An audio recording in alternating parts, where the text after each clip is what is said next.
Mesdames et messieurs, bonjour et bienvenue à cette autre édition de l'émission Le Focus, le rendez-vous hebdomadaire qui fait le round-up de l'actualité sur Echo 237.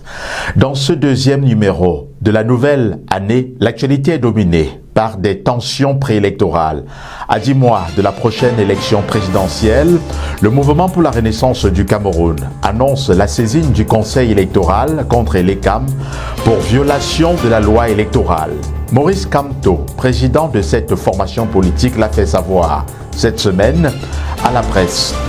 Paul Biya a-t-il manqué son ballot d'essai face à la levée de boucliers observée chez certains évêques, suivi de la supposée annonce de la candidature du président de la République à la prochaine élection présidentielle? Dans son adresse à la nation le 31 décembre dernier, le ministre de la Communication apaise les tensions à travers un communiqué. Plainte contre Maître Alice Combes pour financement du terrorisme. L'avocat des défenseurs des droits de l'homme annonce une contre-attaque et pourrait ne pas se présenter le 14 janvier à la gendarmerie. Voilà quelques titres qui vont constituer l'ossature de votre émission Le Focus. Installez-vous confortablement.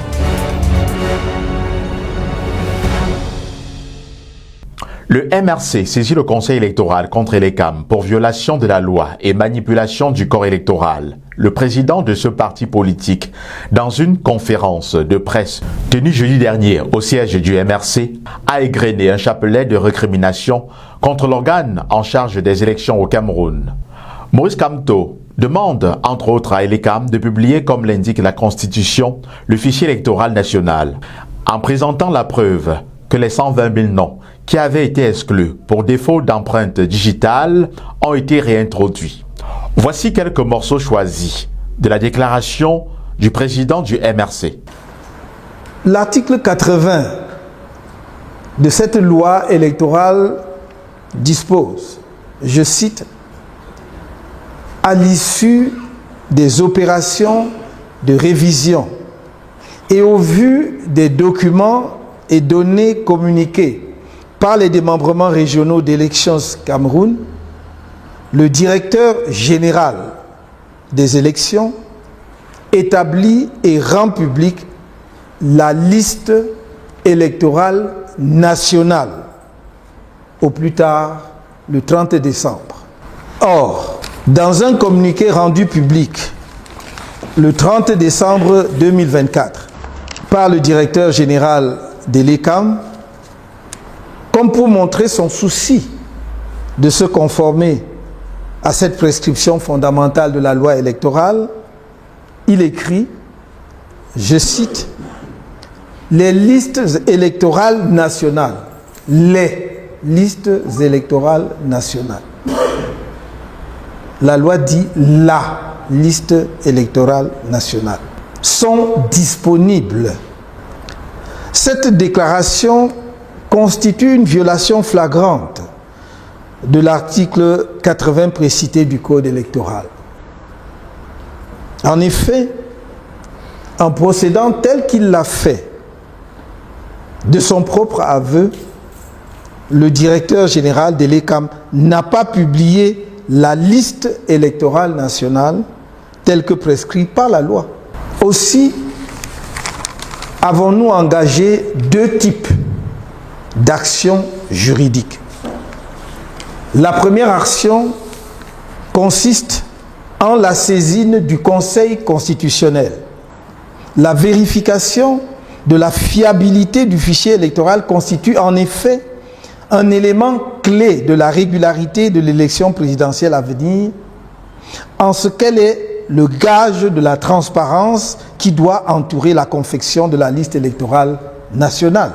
L'obligation de rendre publique la liste électorale nationale n'est donc pas une option facultative pour le directeur général de l'ECAM, ni sur le plan légal, ni sur le plan pratique. Il s'agit d'un impératif juridique et politique qui constitue une pierre angulaire de la démocratie électorale. Le MRC soutient dans sa requête introductive d'instance qu'en refusant de rendre publique la liste électorale nationale, le directeur général de l'ECAM a gravement compromis par avance la régularité de l'élection présidentielle de l'année 2025 en faisant en sorte que cette compétition électorale se fasse sur la base d'un fichier électoral national inexistant ou connu de l'ECAM seul. Lorsque on décide d'ester en justice, ça veut dire qu'on a suffisamment de preuves. Et il y a un principe juridique qui dispose, n'est-ce pas, selon le droit camerounais, positif camerounais, que c'est celui qui porte plainte qu'incombe la charge de la preuve. Donc il va falloir donc que le président du MRC, le président Maurice Kamto, juriste de son État, il faut le reconnaître. Mais il faut reconnaître que ce n'est pas la première fois qu'il porte plainte contre l'ECAM et que la plainte n'aboutit pas. Non, je pense que c'est un effet de buzz, comme d'habitude, et qui ne va pas prospérer. D'autant plus que l'ECAM a été clair là-dessus. Toutes les récriminations qui sont portées contre l'ECAM doivent se faire dans les règles de l'art. Bon, moi j'espère donc qu'il aura suffisamment de preuves à sa charge, enfin, n'est-ce pas, de gagner le procès contre l'ECAM. Pour ma part, je n'ai pas à me prononcer là-dessus. Nous pouvons seulement recommander à l'ECAM la transparence, l'équité, la justice et la clarté lors de l'organisation des élections présidentielles. Nous n'avons pas de problème à l'ECAM. Quelconque celui qui sera dirigeant ou pas de l'ECAM, le plus important pour nous, au RDPC, c'est que le moment venu, nous allons mettre notre stratégie en marche à l'effet de remporter l'élection présidentielle. Parce que nous déclarons et nous disons que l'élection présidentielle ne se gagne pas dans les audiences, ne se gagne pas dans les médias, ne se gagne pas dans les réseaux sociaux, mais se gagne sur le terrain. Il faut ratisser l'âge, enfin, n'est-ce pas, de convaincre la majorité des Camerounais, des élus, des inscrits autant pour moi, sur le fichier électoral, de voter pour votre parti politique. Toujours dans le registre de l'actualité, Maître Alice Com annonce une contre-attaque judiciaire suite à une plainte déposée contre elle pour financement du terrorisme au tribunal militaire par une association. Répondant aux journalistes dans une radio de la place lors d'une interview, l'avocate et militante des droits de l'homme a annoncé son intention de déposer des plaintes contre les commanditaires de ces accusations, en l'occurrence le ministre Paul Atanga Nji. Pour mieux comprendre les dessous de cette affaire qui remonte depuis le bris des scellés apposé par l'autorité administrative sur la porte du siège du REDACT, écoutons l'un des avocats constitué par le MRC pour la défense de la PCA du REDACT. Il faut bien reconnaître que son excellence professeur Maurice Kamto a commis le collectif Silver SOP, auquel j'appartiens, n'est-ce pas, pour assister pro bono, c'est-à-dire gratuitement, mettre Alice comme dans ce qui lui arrive. Et je dois aussi noter que bien avant, rien que de par ma casquette d'avocat, je m'étais senti l'obligation d'aller au secours juridique de cette mère que nous appelons affectueusement Mom, parce que, voyez-vous, elle a prêté serment en 1968 comme avocat, alors que moi, qui la défends au juge, qui l'assiste au juge, je n'étais même pas encore né.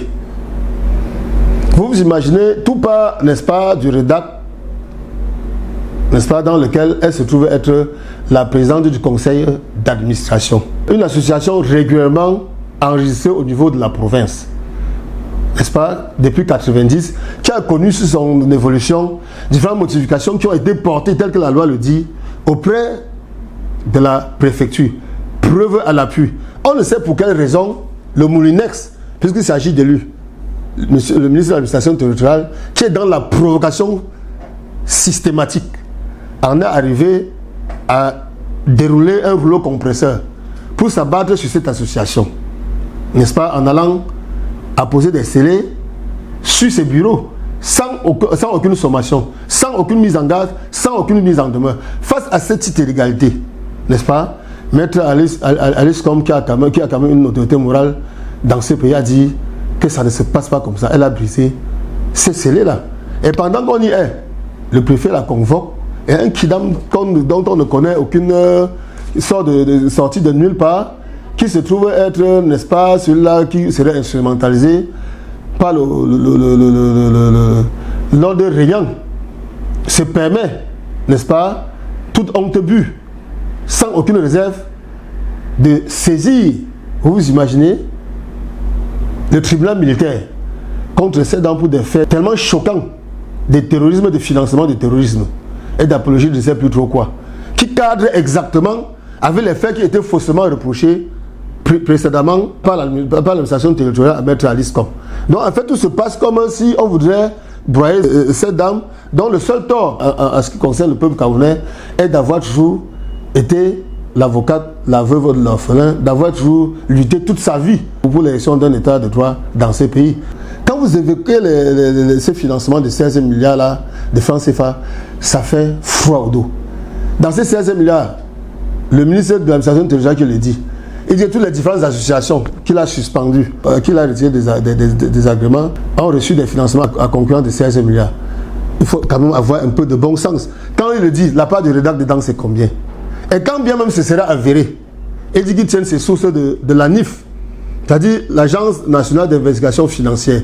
Est-ce que vous savez sous quelle tutelle cet organisme fonctionne? Sous la tutelle du ministère des Finances. À date, est-ce que le ministère des Finances approche quelque chose au REDAC? À date, est-ce que vous avez eu un rapport de l'ANIF qui prouve à suffire de ce que ces financements de 16 milliards sont avérés? Mais on ne gouverne pas une république ainsi, par le mensonge. Cela n'est pas possible. Moi, je suis dans le dossier, à l'heure où je vous parle là, nous n'avons encore rien reçu, le moindre élément de preuve, même pas de témoignage, qui prouverait un tant soit peu, qui amènerait la moindre lueur de ce que le REDAC aurait reçu une partie des supposés 16 milliards. Nous sommes respectueux de la justice. Quand je le dis, depuis mon petit niveau, j'ai pu vous dire que je le dis en regardant, n'est-ce pas, Maître Alice-Com, nous respectons la justice, je ne peux pas vous en dire plus. Nous respectons les institutions judiciaires. Donc nous sommes prêts à déférer à toutes les convocations. Cela dit, je ne peux pas en dire plus sur cette question. Sur le dossier du REDAC, il existe deux REDAC. Le REDAC, le réseau des droits de l'homme, défense des droits de l'homme, il existe un autre REDAC. C'est le deuxième REDAC qui a été fermé parce qu'elle n'a aucune légalité au Cameroun. Et je pense que de manière subtile, ils ont voulu, n'est-ce pas, s'accrocher sur le REDAC qui était officiel, enfin, n'est-ce pas, de faire, n'est-ce pas, un certain nombre d'activités sur le REDAC non officiel. Parce que le REDAC qui a été fermé, qui était un REDAC non officiel, est le REDAC qui a été présidé, dont la vice-présidente est Maître Alice-Com. Par contre, le REDAC officiel, c'est le REDAC dont la présidente est Maximilienne Gomebe. Donc il faut faire très attention parce qu'il y a quand même un flou artistique qui est orchestré, n'est-ce pas, au sein, n'est-ce pas, de cette organisation-là. Les organisations au Cameroun doivent respecter la légalité. La première légalité, c'est la reconnaissance juridique. Et par ailleurs, cette association, notamment le REDAC, n'avait pas de reconnaissance juridique. C'est la raison pour laquelle le MINAT, ayant des informations crédibles, a demandé, n'est-ce pas, à fermer cette organisation. Et pour votre gouvernement, cette organisation a saisi le tribunal administratif du centre et elle a été déboutée parce que, effectivement, le tribunal administratif a reconnu le fait que ce REDAC-là n'avait pas d'existence légale. Ça veut dire que la plainte de Maître Alice-Com a été déboutée pour l'annulation, n'est-ce pas, de l'arrêté important fermeture du REDAC 2. Par conséquent, je vais dire, au Cameroun, notamment, il existe des fonctions qui vous confèrent l'immunité personnelle et l'immunité de fonction. Et il me semble que Maître Alice-Com n'exerce aucune fonction qui lui confère l'immunité personnelle et l'immunité de fonction. Par conséquent, elle est un citoyen comme tout le monde et elle est en droit, n'est-ce pas, de répondre à toute plainte qui est formulée contre elle. Si elle veut s'entêter contre l'État du Cameroun, je pense que l'État a des moyens coercitifs pour la contraindre de venir répondre de ses actes. Maintenant, les organisations sont libres de porter plainte, puisque l'organisation est une personne morale de droit privé qui a des puissances prérogatives qui lui sont dévolues par l'État. Cette organisation ODS qui a porté plainte à Maître Alice-Com, nous espérons que cette organisation va fournir des preuves contre l'intéressé et que le tribunal va trancher. Il ne nous revient pas, nous, militants du RDPC, de donner un avis là-dessus. Paul Biya a-t-il réellement déclaré sa candidature pour la prochaine élection présidentielle lors de son discours de fin d'année? Dans un communiqué rendu public en milieu de semaine, le porte-parole du gouvernement a laissé entrevoir la position du gouvernement. Selon René Emmanuel Sadi, Paul Biya n'a jamais fait mention dans son discours de sa candidature à cette échéance électorale. Sa position sera connue le moment venu, a indiqué le ministre de la Communication. Signalons que le communiqué du ministre est intervenu après que plusieurs hauts dignitaires de l'Église catholique soient montés au créneau pour s'opposer à une énième candidature de l'homme du 6 novembre. Depuis un certain temps, il y a des voix qui s'élèvent au sein de l'opposition camerounaise et même au sein du clergé qui demandent au chef de l'État actuel, son excellence Paul Biya, de ne pas se représenter à l'élection présidentielle de 2025. Déjà, il faut savoir que les tests du RDPC, dont je suis communicant à l'article 27 alinéa 3, le président national est le candidat statutaire du RDPC. Et le président national, c'est son excellence Paul Biya. Par conséquent, son excellence Paul Biya est le candidat statutaire du RDPC à l'élection présidentielle. Lorsque je l'ai dit, c'est pour balayer en touche tout ce qui se dit dans les réseaux sociaux, dans les médias, parce que le RDPC est une organisation, les autres partis politiques et même l'Église, ce sont des organisations. Le RDPC et ce qui régit les organisations, ce sont les tests. Et le RDPC ne se mixe aucunement dans les tests des autres organisations parce que nous estimons que ceux qui sont membres de ces organisations-là en sont conscients et il leur revient à eux, n'est-ce pas, de faire valoir leurs droits. Et nous, RDPC, notre droit est inhérent à nos statuts qui sont clairs et précis. Il n'y a pas de débat là-dessus. Tout militant du RDPC qui s'engage à servir le parti sait pertinemment que au niveau de l'élection présidentielle, c'est le président national qui en est le candidat statutaire. À date, il ne me semble pas que nous ayons déjà fait un communiqué pour dire que nous ne disons pas de la candidature du président actuel de la République. Toujours est-il que, comme citoyen camerounais, une personne éprise de beaucoup d'humanisme, il y a son excellent Biantine, professeur Maurice Kamto, n'est-ce pas, le président national de mon parti, qui a fait une sortie hier lors d'un point de presse au cours de laquelle il disait qu'il ne comprendrait pas, n'est-ce pas, qu'à l'âge de 92 ans, le chef de l'État veuille encore se représenter. C'est pas humanisme, parce que quand même après pratiquement 42 ou 43 ans de règne aujourd'hui, on estime qu'il a suffisamment donné et qu'il devrait aller se reposer, parce que voyez-vous, autant que je me souvienne, le président de la République actuelle a accédé à la magistrature suprême à 39 ans. Vous imaginez, de 39 ans jusqu'à 92 ans aujourd'hui, qu'est-ce qu'il n'a pas donné? Et voyez-vous, lorsque vous scrutez la sphère politique ou l'actualité politique du Cameroun, vous aurez constaté qu'il a été, n'est-ce pas, déclaré élu par la Cour constitutionnelle en 2018, alors, et surtout que pendant la campagne, c'est à peine s'il avait consacré 7 minutes, n'est-ce pas, à l'attention de ses éventuels électeurs pour présenter un quelconque programme politique. Il avait été élu sur la base de rien. Et dans l'intervalle, dès qu'il a été élu et qu'il a eu, n'est-ce pas, à prêter serment, il a disparu des écrans là-bas.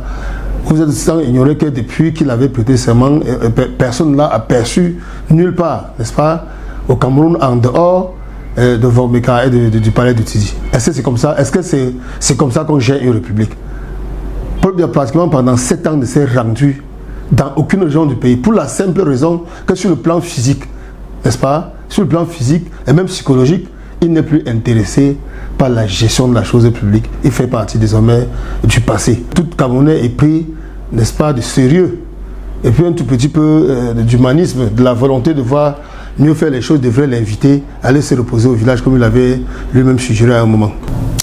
Terminons cette émission par une note sportive. Le jury disciplinaire de la CAF rejette l'appel introduit par l'Association des clubs de football du Cameroun contre le président de la Fédération camerounaise de football. Ces derniers avaient saisi le jury d'appel de la CAF pour réexaminer la décision qui avait été rendue, espérant une sanction lourde contre Samuel Eto'o-Fils en dehors des $200 000 d'amende qui lui avaient été infligées.